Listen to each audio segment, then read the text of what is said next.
Qozog'istondagi Uyg'urlar mamlakatning bergan mumkinchiligidan foydalanib, ona tilida bilim berayotgan ustoz muallimlarni taqdirlash murosimi o'tkazdi.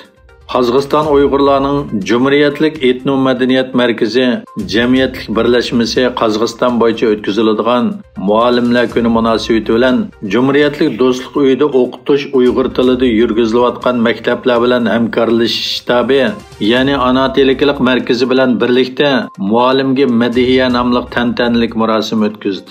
Bu murosimga Qozog'iston bilim idoralari vakillari, Olmuta shahri va noyalardagi o'qitish Uyg'ur tilida yurgizayotgan maktablarning mudirlari, ularning o'rinbosarlari, muallimlari, peshqadam ustozlar, Uyg'ur milliy ma'rifining jonkuyarlari hamda ziyolilar qatnashdi. Ma'lum bo'lishicha, Dunyo Uyg'ur qurultiyi Xitoy Kompartiyasining 20-qurultiyi ochilish arafasida bayonot e'lon qilib, Xitoyda 3-navbat huquq tutish aniq deb qaralayotgan Xitoy rahbari Shi Jinpingni Uyg'urlarga qaratgan siyosatini ko'zdan kechirishga chaqirgan. Bayonotda ta'kidlanishicha, Dunyo Uyg'ur qurultiyi raisi Dolqun esa buningdan 12 yil burun Shi Jinping Xitoy Kompartiyasining bosh sekretarlik vazifasiga o'tirganda hech kim uning Uyg'ur xalqiga bunchalik ko'p azob oqibat ham vahshiyliklarni soladiganligini ko'rib yetmaganligini bildirgan. Bayonotda navbatda xalqaro jamiyatning Xitoy hukumatining Sharq Turkistondagi Uyg'ur va boshqa turkiy xalqlarga yurgizayotgan bostirish siyosatini insoniyatga qarshi jinoyat ham irqiy qirg'inchilik deb e'tirof qilganligini ta'kidlagan. Germaniya Federatsiya axborot idorasining boshlig'i Germaniya Federatsiya parlamentidagi yillik ochiq isbot anglash yig'inida Germaniya siyosiy yo'llari va savdogarlarni Xitoy bilan aloqa qilganda bak sodda bo'lmaslikka ogohlantirib, yer sharida qad ko'tarayotgan mustabid Xitoyning tahdidiga diqqat qilish kerakligini aytgan. Yig'inda Federatsiya axborot idorasining boshlig'i Kahil, harbiy razvedka idorasining mudiri Martin Rosenberg va davlat ichi axborot ishlariga mas'ul bo'lgan asosiy qonunni qo'g'dash Federatsiya idorasining boshlig'i Thomas Haldenwang bilan birlikda yuqorqi fikrni o'tirg'a qo'ygan.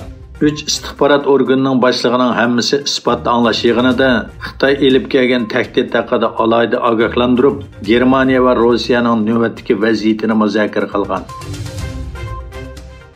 Angliya parlament a'zolarining bildirishicha, Angliyadagi eng yuqori darajalik diplomatlarning biri Xitoyning Manchesterdagi konsulxonasining sirtidagi namoyishchilarga qaratilgan zo'ravonlikqa qatnashgan.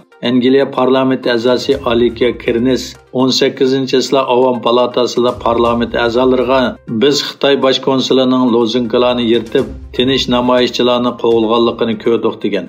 Xitoy Tashqi ishlar ministerligining bayonotchisi bo'lsa, zo'ravonlarning Xitoy bosh konsulxonasiga besib kirib, elchixona xodimlarining bexatarligiga daxl-tarz yetkazganligini aytgan. Lekin Xitoyning bayonoti naq maydon sin ko'rinishlari va yerlik soqchilarning bayonotlari bilan zid. Ayni vaqtda namoyishchi hujumga uchirganda soqchilar uni konsulxona darvozasining ichidan so'rab chiqishga majbur bo'lgan. Egilishicha, Angliya Tashqi ishlar ministerligi Xitoyning Angliyadagi muvaqqat bosh elchisi Yang Xiaoguangni chaqirib, uningdan Manchester konsulxonasidagi voqeani tushuntirishni talab qilgan. Yaponiya taratqullarining xabar qilishicha, Yaponiya bosh ministri Fumio Kishida shanba kuni Avstraliya ziyorati jarayonida bosh ministr Albanisi bilan Xitoyning tez suratda kuchayayotgan harbiy kuchiga taqobil turish uchun ikki davlat mudofaa hamkorligini qanday kuchaytirishni muzokara qiladi ekan. Egilishicha, bu yil 1-oyda Fumio Kishida va ayni vaqtdagi Avstraliya bosh ministri Scott Morrison tarixiy Avstraliya-Yaponiya mudofaa o'zaro ziyorat kelishimi deb atalgan bir kelishim imzolagan.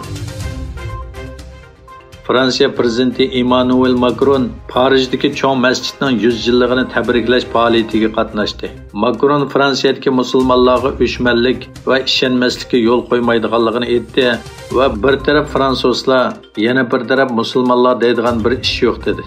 Xabar qilinishicha, Macron Parijdagi cho'ng masjidning boshlig'i Keymas Hafizga Fransiyaning eng oliy davlat medali deb qaralgan sharaf medali taqdim qilgan.